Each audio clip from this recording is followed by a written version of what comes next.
Hi ಅನ್ಷಾ ma'am. Actually ನನಗೆ ಇವತ್ತು ತಡೆಯೋಕ್ಕಾಗಲಿಲ್ಲ, ನಿಮಗೆ ರಿವ್ಯೂ ಕೊಡಲೇಬೇಕು ಅಂತ ಅನಿಸ್ತು. ನಾನು ನಿಮ್ಮದು ಗರ್ಭ ಸಂಸ್ಕಾರ ಕ್ಲಾಸ್ ಜಾಯಿನ್ ಆಗಿ ಇವತ್ತಿಗೆ 3 ಮಂತ್ಸ್ ಆಯಿತು. ತುಂಬ ಪಾಸಿಟಿವ್ ಚೇಂಜಸ್ ನನ್ನಲ್ಲಿ ಕಾಣಿಸ್ತಿದೆ. ಲೈಕ್ ನನ್ನ ಥಿಂಕಿಂಗ್ ಪ್ಯಾಟರ್ನ್ ಆಗಲಿ, ನಾನು ಯಾವುದೇ ರೀತಿ ತೊಂದರೆ ಆಗ್ತಾಯಿಲ್ಲ ನನಗೆ. ಮೆಡಿಟೇಷನ್ನಿಂದಲೂ ತುಂಬ ಯೂಸ್ ಆಗ್ತಿದೆ. ನಾನು ನಿಮ್ಮ ಕ್ಲಾಸ್ ಜಾಯ್ನ್ ಆಗಿದ್ದು ನಾನು ಮಾಡಿದ್ದು ಬೆಸ್ಟ್ ಡಿಸಿಷನ್ ಅನಿಸುತ್ತೆ. Thank you so much. ನೀವು ಯಾವಾಗಲೂ ಇರ್ತೀರಾ, ಲೈಕ್ ಒಂದು ಸ್ಮಾಲ್ ಡೌಟ್ಸ್ ಕೇಳಿದ್ರು ಎಲ್ಲದಕ್ಕೂ ಬೇಜಾರು ಮಾಡ್ಕೊಳ್ದಂಗೆ ಎಲ್ಲದಕ್ಕೂ ಆನ್ಸರ್ ಮಾಡ್ತೀರಾ. Thank you.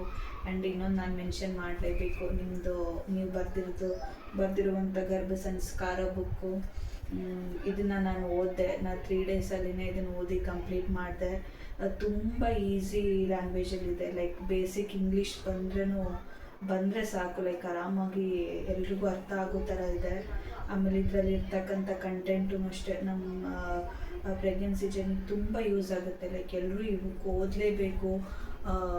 ಇದರಿಂದ ಎಲ್ಲರೂ ಅದ್ರದ್ದು ಉಪಯೋಗ ಪಡ್ಕೊಳ್ಳಿ ಅಂತ ಹೇಳ್ತೀನಿ. ಎಲ್ರಿಗೂ ನಾನು ಈ ಬುಕ್ ಓದೋಕ್ಕೆ ಸಜೆಸ್ಟ್ ಮಾಡ್ತೀನಿ. Thank you so much Anisha ma'am. ಒಂದ್ಸಲ